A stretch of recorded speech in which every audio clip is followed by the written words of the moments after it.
Salve a tutti e benvenuti a OptoTube Channel. In questo video analizzeremo l'importanza dei movimenti oculari nella lettura. Perché sono importantissimi i movimenti oculari? Perché ci permettono di analizzare spazialmente il testo di lettura e di comprenderne il significato. Quindi se possiamo leggere, possiamo apprendere e quindi innalzarci dal punto di vista cognitivo. Fondamentalmente i movimenti oculari impegnati nella lettura sono due, sono le saccadi e le fissazioni. Le saccadi, come abbiamo visto già nei video precedenti, sono dei movimenti molto rapidi che avvengono in un movimento da un punto A a un punto B con una sospensione dello spazio intermedio proprio per evitare disturbi, dato che il movimento è molto rapido, e avvengono in un tempo molto breve, da 20 a 40 millisecondi. Le saccadi non sono sempre precisissime e quindi non si arriva esattamente nel punto B sempre, ma spesso si compiono degli overshot, ovvero si fa poco poco oltre, oppure degli undershot e quindi si va poco poco prima. Le saccadi per la maggior parte della lettura sono di natura progressiva, quindi si va dal punto A al punto B, quindi da sinistra verso destra, ma a volte possono essere regressive, quindi il contrario, si va da B verso A e quindi da destra verso sinistra. Questo avviene quando ad esempio dobbiamo passare dalla fine del rigo all'inizio del rigo successivo, oppure quando praticamente non abbiamo compreso esattamente il significato di un termine e quindi compriamo una saccade di regressione, quindi ritorniamo indietro per rileggere quel termine, ripercepire quel termine, quelle informazioni e quindi comprendere meglio ciò che abbiamo visto. Le saccadi diciamo, non sono l'unico movimento oculare durante la lettura, ma ci sono anche le fissazioni, importantissimi micromovimenti di stabilizzazione della visione durante la percezione di un target fermo. Le fissazioni diciamo, vanno ad alternarsi alle saccadi durante la lettura e quindi non abbiamo solo saccade, saccade, saccade, saccade e così via, ma abbiamo saccade, fissazione, saccade, fissazione. Le fissazioni infatti dopo che c'è stata la saccade, quindi dopo che abbiamo portato la nostra attenzione visiva dal punto A al punto B, diciamo che il movimento si è fermato e si compie praticamente la fissazione, che dura da 200 a 250 millisecondi, e in quel periodo di tempo le informazioni vengono estrapolate dal testo. Infatti nella saccade ciò non avviene per via della velocità del movimento, e infatti non si apprende nulla durante la saccade, si apprende durante la fissazione.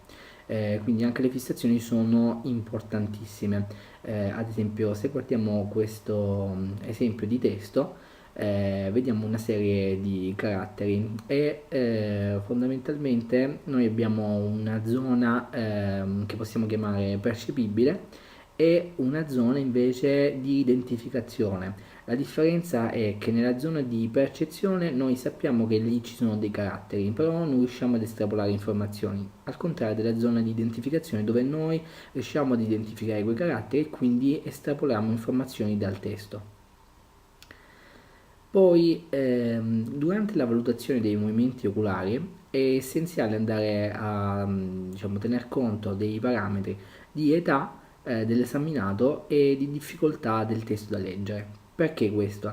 Perché se diciamo, avviene una lettura che da 1 a 5 noi repetiamo un 3 ad esempio, quindi appena sufficiente, io non posso andare a dire ok, quell'individuo non ha delle abilità oculomotorie sufficienti o ha delle abilità oculomotorie appena sufficienti, quindi diciamo per migliorare la sua lettura avrebbe bisogno ad esempio di training visivo.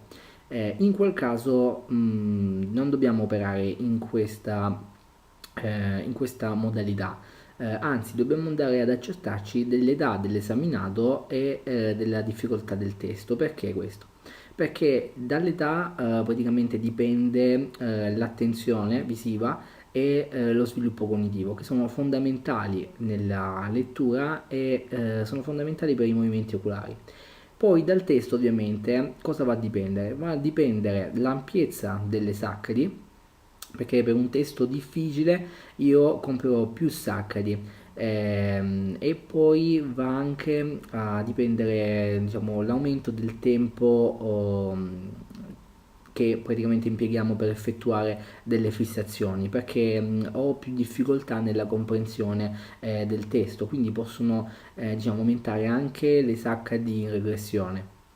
Quindi questi sono tutti una serie di aspetti fondamentali nel testare le abilità visive nella lettura e i movimenti oculari nella lettura, che in quel caso mi farebbero dire che il suo sistema oculomotorio non è probabilmente vero che sia appena sufficiente, o potrebbe essere anche un mio errore nell'aver dato un testo troppo difficile, oppure nell'aver diciamo, non proporzionato il compito di lettura all'età dell'esaminato. Dunque, questo era un altro dei video di OptoTube Channel che ci comunica come i movimenti oculari siano importanti, anzi importantissimi nella lettura, e come la visione in generale giochi un ruolo importantissimo nella lettura e nell'apprendimento.